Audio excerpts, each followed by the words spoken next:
Tape gatito champurradito, una tablilla y otro poquito, una y una dos, dos y dos son cuatro, cuatro y dos son seis y dos son ocho y dos son 10, 10 y nada de ser nada. I will repeat it. Tape gatito champurradito. Hey, what's up everybody? Welcome back to A People's Historian, where we read about 30 minutes of history every episode. My name's Jason Kishneff, and I thank you for joining me. We are going to finish chapter 14 today, reading about World War I and the Socialist Movement and the Espionage Act. So, before we dig in, if you like what you hear, please hit the like and subscribe button and the notification bell so you get notified when I make a new video. The Espionage Act, thus approved by the Supreme Court, has remained on the books all these years since World War I, and although it is supposed to apply only in wartime, it has been constantly enforced since 1950. Because the United States has legally been in a state of emergency since the Korean War. In 1963, the Kennedy administration pushed a bill, unsuccessfully, to apply the Espionage Act to statements uttered by Americans abroad. It was concerned, in the words of a cable from Secretary of State Rusk to Ambassador Lodge in Vietnam, about journalists in Vietnam writing critical articles on Diem and his government that were likely to impede the war effort. The case of Eugene Debs soon came before the Supreme Court. In June of 1918, Debs visited 3 socialists who were in prison for opposing the draft, and then spoke across the street from the jail to an audience he kept enthralled for 2 hours. He was one of the country's great orators and was interrupted again and again by laughter and applause. Why, the other day, by a vote of 5 to 4, a kind of craps game, come 7, come 11, they declared the child labor law unconstitutional. He spoke of his comrades in jail. He dealt with the charges that socialists were pro-German. I loathe, I despise junkers and junkerdom. I have no earthly use for the junkers of Germany, and not one particle more for the junkers in the United States. Thunderous applause and cheers.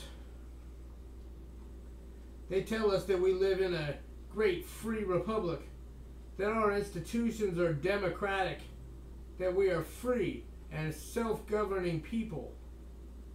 That is too much even for a joke. Wars throughout history have been waged for conquest and plunder, and that is war in a nutshell. The master class has always declared the wars. The subject class has always fought the battles. Debs was arrested for violating the Espionage Act. There were draft-aged youths in his audience, and his words would obstruct the recruiting of or enlistment service. His words were intended to do much more than that. Yes, in good time we are going to sweep into power in this nation and throughout the world. We are going to destroy all enslaving and degrading capitalist institutions and recreate them as free and humanizing institutions. The world is daily changing before our eyes. The sun of capitalism is setting. The sun of socialism is rising. In due time, the hour will strike, and this great cause triumphant will proclaim the emancipation of the working class and the brotherhood of all mankind. Thunderous and prolonged applause.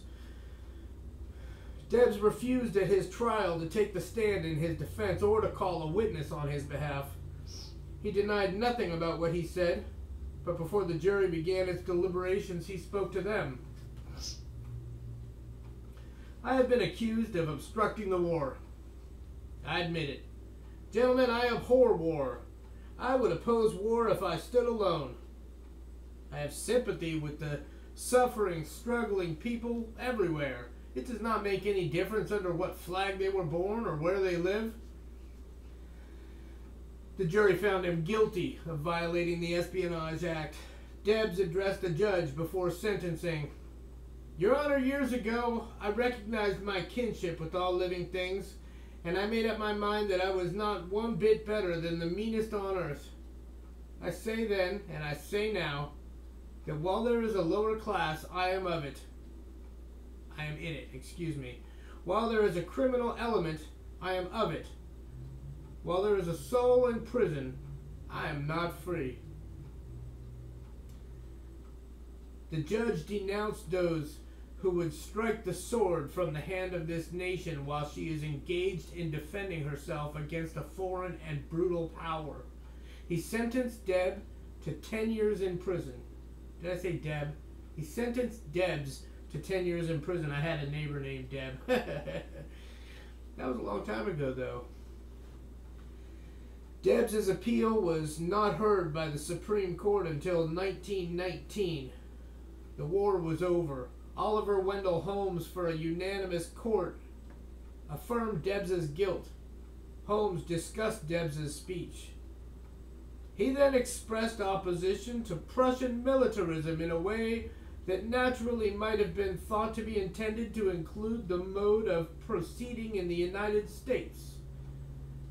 Holmes said Debs made the unusual contrast between capitalists and laboring men, with the implication running through it all that the working men are not concerned in the war. Then Holmes said that the natural and intended effect of Debs' speech would be to obstruct recruiting.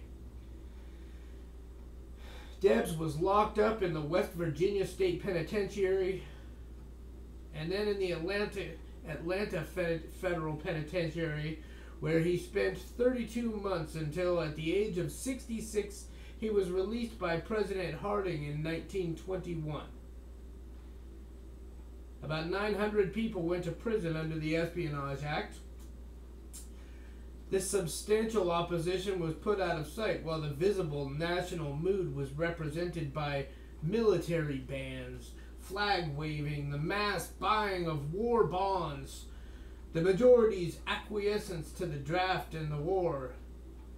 Yay, team!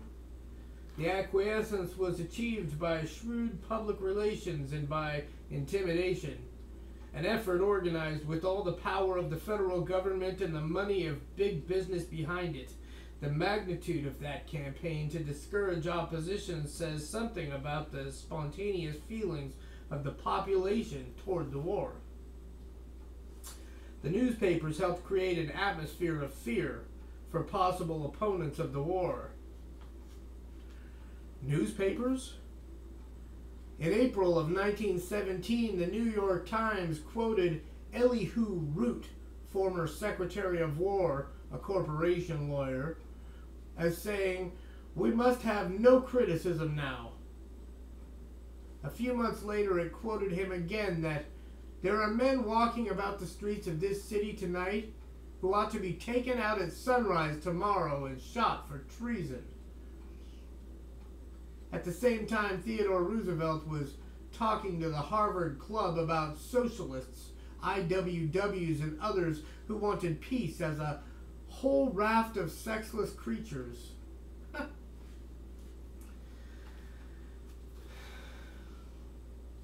So the New York Times has a really long history of warmongering. That's what, 102 years at least. In the summer of 1917, the American Defense Society was formed. The New York Herald reported more than 100 men enrolled yesterday in the American Vigilante Patrol at the offices of the American Defense Society. The patrol was formed to put an end to seditious street oratory. The Department of Justice sponsored an American Protective League, which by June of 1917 had units in 600 cities and towns, a membership of nearly 100,000.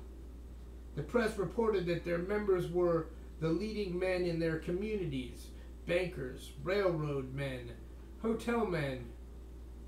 One study of the League describes their methods.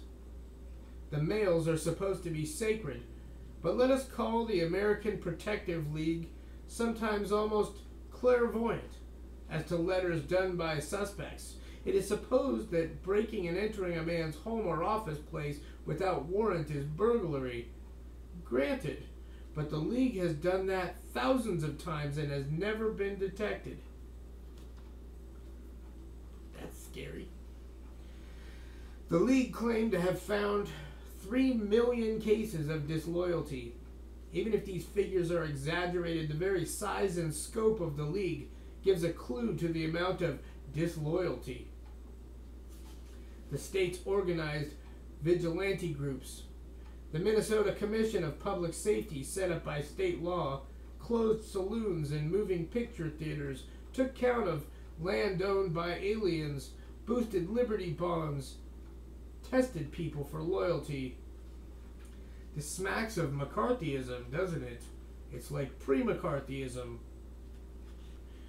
The Minneapolis Journal carried an appeal by the Commission for all patriots to join in the suppression of anti-draft and seditious acts and sentiment. The national press cooperated with the government. No. The New York Times in the summer of 1917 carried an editorial: "It is the duty of every good citizen to communicate to proper authorities any evidence of sedition that comes to his notice." And the Literary Digest asked its readers to clip and send to us any editorial utterances they encounter which seem to them seditious or treasonable.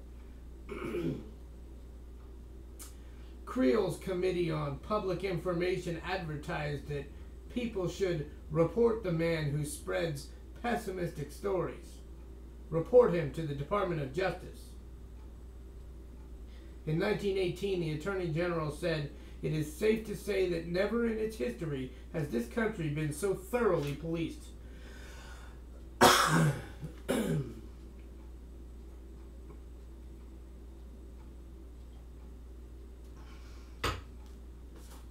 Why these huge efforts? On August 1st, 1917, the New York Herald reported that in New York City, 90 of the first 100 draftees claimed exemption. In Minnesota, headlines in the Minneapolis Journal of August 6th and 7th read, "Draft opposition fast spreading in state," and "Conscripts give false addresses." In Florida, 2 Negro farmhands went into the woods with a shotgun and mutilated themselves to avoid the draft. One blew off 4 fingers of his hand, the other shot off his arm below the elbow. Can you imagine doing that? I mean, I wouldn't want to go to war, but can you imagine doing that to yourself? Senator Thomas Hardwick of Georgia said, "There was undoubtedly general and widespread opposition on the part of many thousands to the enactment of the draft law. Numerous and largely attended mass meetings held in every part of the state protested against it. Ultimately, over 330,000 men were classified as draft evaders." In Oklahoma, the Socialist Party and the IWW had been active among tenant farmers and sharecroppers who formed a working class union. At a mass meeting of the union, plans were made to destroy a railroad bridge and cut telegraph wires in order to block military enlistments. A march on Washington was planned for draft objectors throughout the country. This was called the Green Corn Rebellion because they planned to eat green corn on their march. Before the Union could carry out its plans, its members were rounded up and arrested, and soon 450 individuals accused of rebellion were in the state penitentiary. Leaders were given 3 to 10 years in jail, others 60 days to 2 years. On July 1st, 1917, radicals organized a parade in Boston against the war with banners. Is this a popular war? Why conscription? Who stole Panama? Who crushed Haiti? We demand peace. The New York Call said 8,000 people marched, including 4,000 members of the Central Labor Union, 2,000 members of the Lettish socialist organizations, 1,500 Lithuanians, Jewish members of cloak trades, and other branches of the party. The parade was attacked by soldiers and sailors on orders from their officers. The post office department began taking away the mailing privileges of newspapers and magazines that printed anti-war articles. The Masses, a socialist magazine of politics, literature, and art, was banned from the mails. It had carried an editorial by Max Eastman in the summer of 1917 saying, among other things, "For what specific purposes are you shipping our bodies and the bodies of our sons to Europe? For my part, I do not recognize the right of a government to draft me to a war whose purposes I do not believe in." In Los Angeles, a film was shown that dealt with the American Revolution and depicted British atrocities against the colonists. It was called The Spirit of 76. The man who made the film was prosecuted under the Espionage Act because the judge said the film tended to question the good faith of our ally, Great Britain. Seriously. He was sentenced to 10 years in prison. The case was officially listed as U.S. v. Spirit of 76. 10 years in prison for making a historical movie. In a small town in South Dakota, a farmer and socialist named Fred Fairchild, during an argument about the war, said, according to his accusers, "If I were of conscription age and had no dependents and were drafted, I would refuse to serve. They could shoot me, but they could not make me fight." He was tried under the Espionage Act, sentenced to a year and a day at Leavenworth Penitentiary, and so it went, multiplied 2,000 times the number of prosecutions under the Espionage Act. About 65,000 men declared themselves conscientious objectors and asked for non-combatant service. At the army bases where they worked, they were often treated with sadistic brutality. 3 men who were jailed at Fort Riley, Kansas, for refusing to perform any military duties, combatant or non-combatant, were taken one by one into the corridor, and a hemp rope slung over the railing of the upper tier was put about their necks, hoisting them off their feet until they were at the point of collapse. Meanwhile, the officers punched them on their ankles and shins. They were then lowered and the rope was tied to their arms, and again they were hoisted off their feet. This time a garden hose was played on their faces with the nozzle about 6 inches from them until they collapsed completely.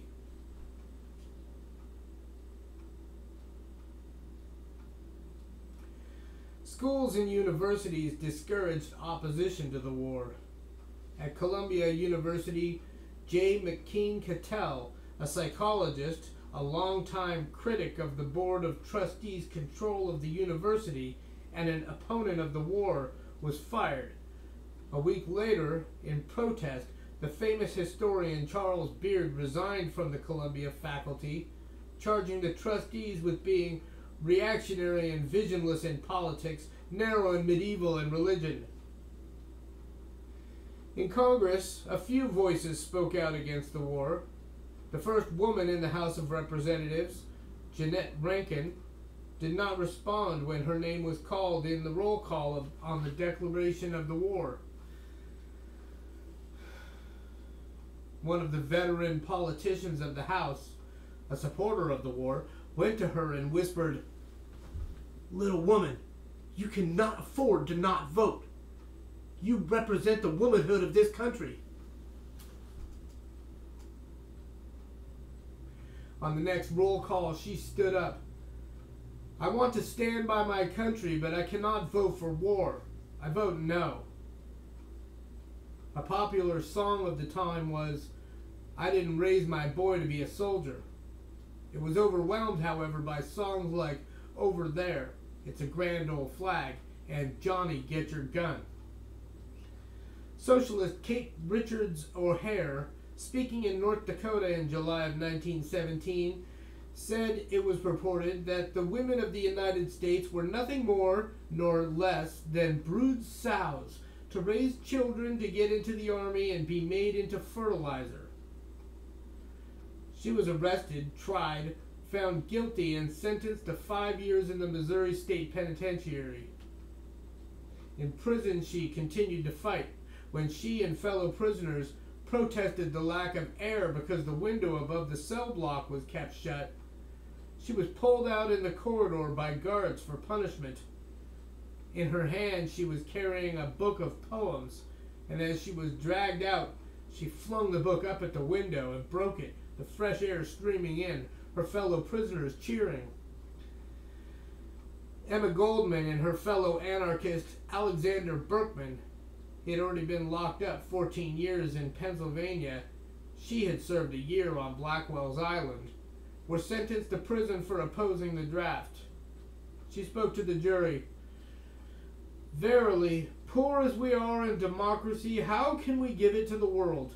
A democracy conceived in the military servitude of the masses, in their economic enslavement, and nurtured in their tears and blood, is not democracy at all. It is despotism. The cumulative result of a chain of abuses which, according to that dangerous document, the Declaration of Independence, the people have the right to overthrow. The war gave the government its opportunity to destroy the IWW. The IWW newspaper, The Industrial Worker, just before the declaration of war wrote, 'Capitalists of America, we will fight against you, not for you. Conscription, there is not a power in the world that can make the working class fight if they refuse.' Philip Foner, in his history of the IWW, says that the Wobblies were not as active against the war as the socialists, perhaps because they were fatalistic, saw the war as inevitable, and thought that only victory in class struggle, only revolutionary change could end war. In early September 1917, Department of Justice agents made simultaneous raids on 48 IWW meeting halls across the country, seizing correspondence and literature that would become courtroom evidence. Later that month, 165 IWW leaders were arrested for conspiring to hinder the draft, encourage desertion, and intimidate others in connection with labor disputes. 101 went on trial in April 1918. It lasted 5 months, the longest criminal trial in American history up to that time. John Reed, the socialist writer, just back from reporting on the Bolshevik Revolution in Russia, covered the IWW trial for the Masses magazine and described the defendants. "I doubt if ever in history there has been a sight just like them. 101 lumberjacks, harvest hands, miners, editors, who believe the health of the world belongs to him who creates it. The outdoor men, hard rock blasters, tree fellers, wheat binders, longshoremen, the boys who do the strong work of the world." The IWW people used the trial to tell about their activities, their ideas. 61 of them took the stand, including Big Bill Haywood, who testified for 3 days. One IWW man told the court, can you imagine testifying for 3 days? That's crazy. One IWW man told the court, you ask me why the IWW is not patriotic to the United States. If you were a bum without a blanket, if you had left your wife and kids when you went west for a job and had never located them since, if your job had never kept you long enough in a place to qualify you to vote, if you slept in a lousy, sour bunkhouse and ate food just as rotten as they could give you and get by with it, if deputy sheriffs shot your cooking cans full of holes and spilled your grub on the ground, if your wages were lowered on you when the bosses thought they had you down, if there was one law for Ford, Sir, and Mooney and another for Harry Thaw, if every person who represented law and order in the nation beat you up, railroaded you to jail, and the good Christian people cheered and told them to go to it, how in hell do you expect a man to be patriotic? This war is a businessman's war, and we don't see why we should go out and get shot in order to save the lovely state of affairs that we now enjoy. The jury found them all guilty. The judge sentenced Haywood and 14 others to 20 years in prison. 33 were given 10 years, the rest shorter sentences. They were fined a total of $2,500,000. The IWW was shattered. Haywood jumped bail and fled to revolutionary Russia, where he remained until his death 10 years later. The war ended in November 1918. 50,000 American soldiers had died, and it did not take long, even in the case of patriots, for bitterness and disillusionment to spread throughout the country. This was reflected in the literature of the post-war decade. John Dos Passos, in his novel 1919, wrote of the death of John Doe. In the tar paper morgue at Chalon-sur-Marne, in the reek of chloride of lime and the dead, they picked out the pine box that held all that was left of John Doe. The scraps of dried viscera and skin bundled in khaki. They took to Chalon-sur-Marne and laid it out neat in a pine coffin and took it home to God's country on a battleship and buried it in a sarcophagus in the Memorial Amphitheater in the Arlington National Cemetery and draped the Old Glory over it, and the bugler played taps.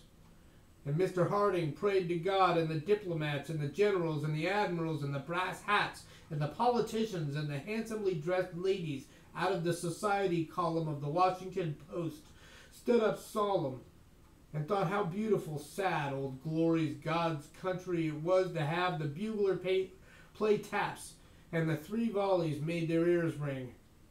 Where his chest ought to have been, they pinned the Congressional Medal.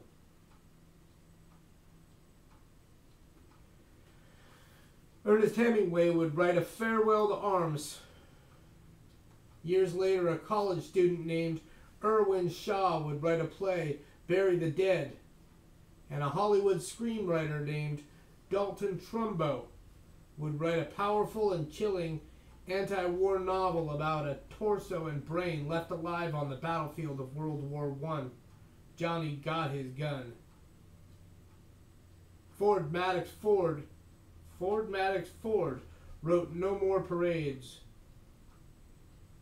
With all the wartime jailings, the intimidation, the drive for national unity, when the war was over, the establishment still feared socialism.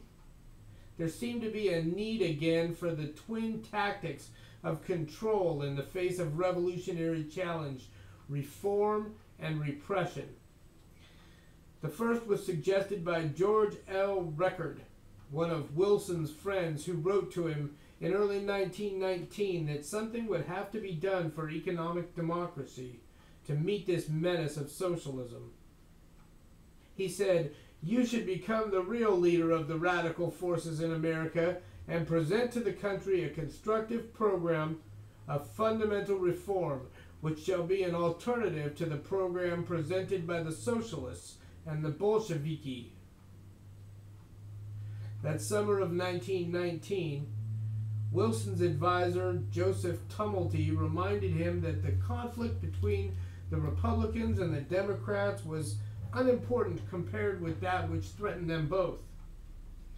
What happened in Washington last night, in the attempt upon the Attorney General's life, is but a symptom of the terrible unrest that is stalking about the country. As a Democrat, I would be disappointed to see the Republican Party regain power. That is not what depresses one so much as to see growing steadily from day to day under our very eyes a movement that, if it is not checked, is bound to express itself in attack upon everything we hold dear. In this area of industrial and social unrest, both parties are in disrepute with the average man. What happened in Washington last night was the explosion of a bomb in front of the home of Wilson's Attorney General, A. Mitchell Palmer. 6 months after that bomb exploded, Palmer carried out the first of his mass raids on aliens, immigrants who were not citizens. A law passed by Congress near the end of the war provided for the deportation of aliens who opposed organized government or advocated the destruction of property. Palmer's men on December 21st, 1919, picked up 249 aliens of Russian birth, including Emma Goldman and Alexander Berkman, put them on a transport, and deported them to what had become Soviet Russia. The Constitution gave no right to Congress to deport aliens, but the Supreme Court had said back in 1892, in affirming the right of Congress to exclude Chinese, that as a matter of self-preservation, this was a natural right of the government. In January 1920, 4,000 persons were rounded up all over the country, held in seclusion for long periods of time, brought into secret hearings, and ordered deported. In Boston, Department of Justice agents, aided by local police, arrested 600 people by raiding meeting halls or by invading their homes in the early morning. A troubled federal judge described the process. Pains were taken to give spectacular publicity to the raid and to make it appear that there was great and imminent public danger. The arrested aliens, in most instances, perfectly quiet and harmless working people, many of them not long ago Russian peasants, were handcuffed in pairs and then, for the purpose of transfer on trains and through the streets of Boston, chained together. In the spring of 1920, a typesetter and anarchist named Andrea Salcedo was arrested in New York by FBI agents and held for 8 weeks in the FBI offices on the 14th floor of the Park Row building, not allowed to contact family or friends or lawyers. Then his crushed body was found on the pavement below the building, and the FBI said he had committed suicide by jumping from the 14th floor window. 2 friends of Salcedo, anarchists and working men in the Boston area, having just learned of his death, began carrying guns. They were arrested on a streetcar in Brockton, Massachusetts, and charged with the holdup and murder that had taken place 2 weeks before at a shoe factory. These were Nicola Sacco and Bartolomeo Vanzetti. They went on trial, were found guilty, and spent 7 years in jail while appeals went on. And while all over the country and the world people became involved in their case, the trial record and the surrounding circumstances suggested that Sacco and Vanzetti were sentenced to death because they were anarchists and foreigners. In August 1927, as police broke up marches and picket lines with arrests and beatings and troops surrounded the prison, they were electrocuted. Sacco's last message to his son Dante, in his painfully learned English, was a message to millions of others in the years to come. So, son, instead of crying, be strong, so as to be able to comfort your mother. take her for a long walk in the quiet country, gathering wildflowers here and there. But remember always, Dante, in the play of happiness, don't you use all for yourself only. Help the persecuted and the victim, because they are your better friends. In this struggle of life you will find more and love, and you will find more and love, and you will be loved.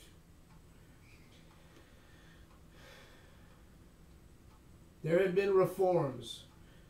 The patriotic fervor of war had been invoked. The courts and jails had been used to reinforce the idea that certain ideas, certain kinds of resistance, could not be tolerated. And still, even from the cells of the condemned, the message was going out. The class war was still on in that supposedly classless society, the United States. Through the 20s and 30s, it was still on. And that is the end of the chapter. Thank you for joining me. I hope you'll tune in for the next episode. Don't forget to hit the like and subscribe button and that notification bell. And we'll see you next time. Thank you.